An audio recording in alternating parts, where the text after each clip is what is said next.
Hello, welcome back to another Why Are Comic Books So Addictive? A few years back, I stumbled across an item that I saw that was fascinating. It's a comic book printing plates, and this is an example of what I'm talking about.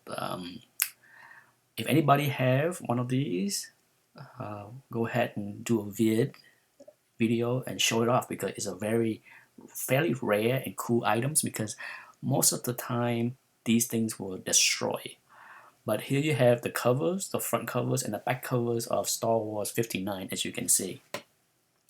These printing plates are concave, they are curved to be able to mount on a roll so that they can roll over the passing paper below them and put the printing on them. It's a pretty neat item. If you Google comic printing plate, you will see a bunch of them. Seems like there's a lot of Star Wars covers. This is issue 89. Seems like a lot of people save the Star Wars covers, which is pretty cool. Like I said, I'm fascinated by these relics, and over the years, I always keep my eyes out to get them, but I never see them for sales or up for auction. I hope you enjoyed that part. You know, as this video is about, I'm so addicted to comic books that, I find many things about this hobby interesting besides just buying comic books. So over the years, I have always been so fascinated with the production process, and I will put a link to an old video of at the big printing plant Sparta.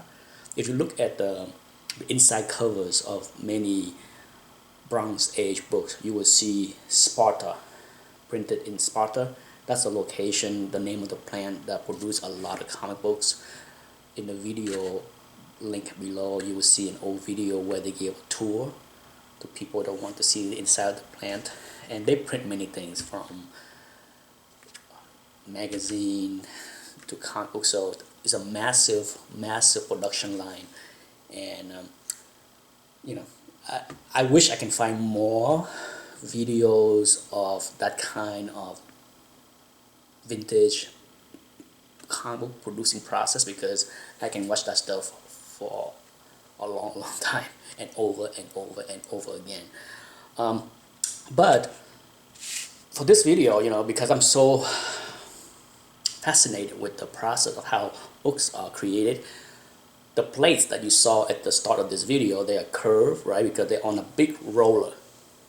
As they roll and paper pass beneath them and they put the imprint on them.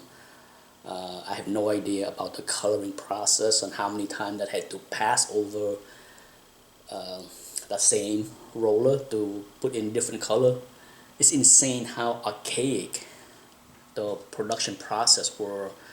Today with digital and whatever thing new technology had been produced since the 90s, it's extremely different now. Okay, comic books are not made in this way anymore.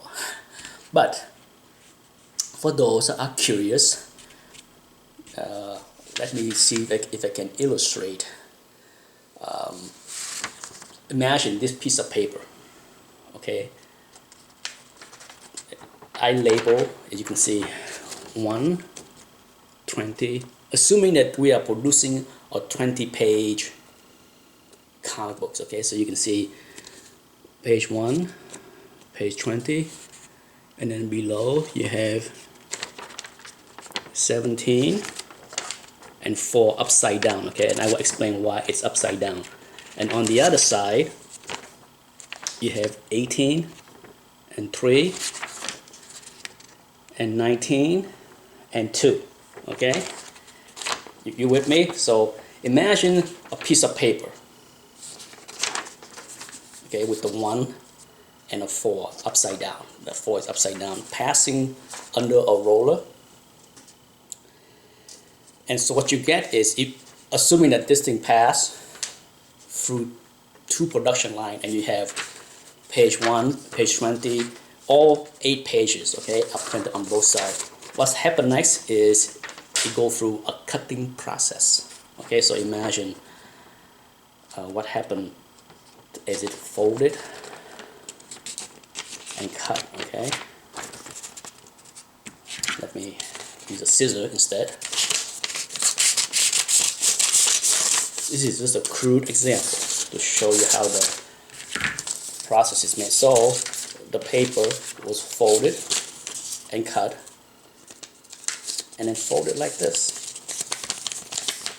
So imagine if you have all 10 pieces of paper stacked over each other and folded. So this is what you get. 1,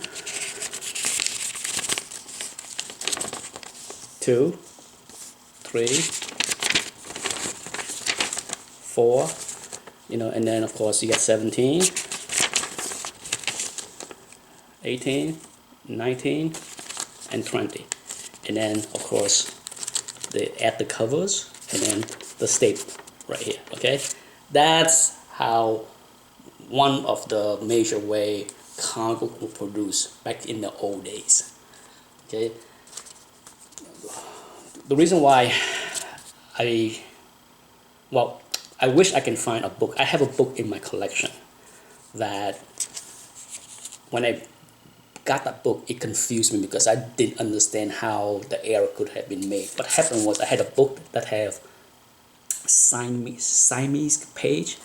What happened was at the process where the page were cut and fold, it was not cut properly. So the page were connected on the bottom like this. So I remember opening that book and like how does this book get made this way? And then over the years, as I learned about the process of comic book production, I learned that yes, books were produced in multiple pages in a bigger piece of paper and then cut and fold. And sometimes if the blade somehow miss, then you have a Siamese page where it's stuck together. Okay, it was not cut properly. And that's it. I know this is a wacky video, but I'm fascinated by the comic book production process over the years, and I made a point to learn as much as I could. Well, I hope you enjoyed this little tidbit. That's it. Thanks for watching. Bye.